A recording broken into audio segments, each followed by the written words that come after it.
Some claim that Malaysia has slowed down the search. That is totally not true. There is no real precedent for a situation like this. The plane vanished.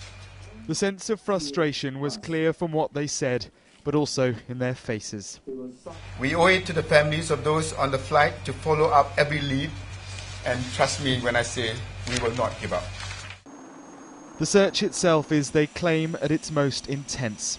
40 aircraft and 43 ships are still combing the region more than at any time during this mystery. The zones in the deep waters to the west of the Malay Peninsula are still being searched, but the focus is back on the east, the shallow waters of the South China Sea, underneath the flight path MH370 should have been taking. More sightings continue to be made, though today's, we heard, was a red herring. These images, released by the Chinese overnight and taken on Saturday, were said to show possible debris. Spotter planes were scrambled, nothing was found, and then the minister had this explanation. A Malaysian Maritime Enforcement Agency surveillance plane was dispatched this morning to investigate potential debris shown on Chinese satellite images. We deployed our assets but found nothing. It only adds to the sense of confusion. Our plane is still missing. I think there is a lot of frustration on the side of Malaysia Airlines as well. People are asking us for a lot of technical information, and quite honestly, a lot of that information is no longer in Malaysia Airlines' control. A lot of information is coming in from multiple sources.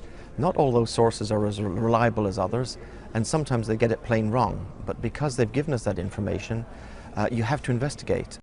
The engines became a focus today, at least for anonymous US aviation sources. They had claimed in a report that the engines had been sending their standard electronic updates to Rolls-Royce for 4 hours after the plane disappeared. That would suggest that it had flown anywhere in a radius of 2,000 miles. But at the news conference they said that simply wasn't true.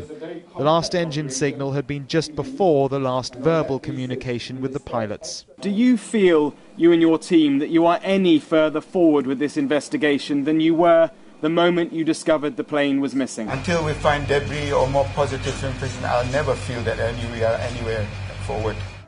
This 2009 Air France flight must be in their minds. The wreckage there was found in 5 days, but the black box was missing for 2 years. Oceanographer David Gallo co-led that search and the one for Titanic.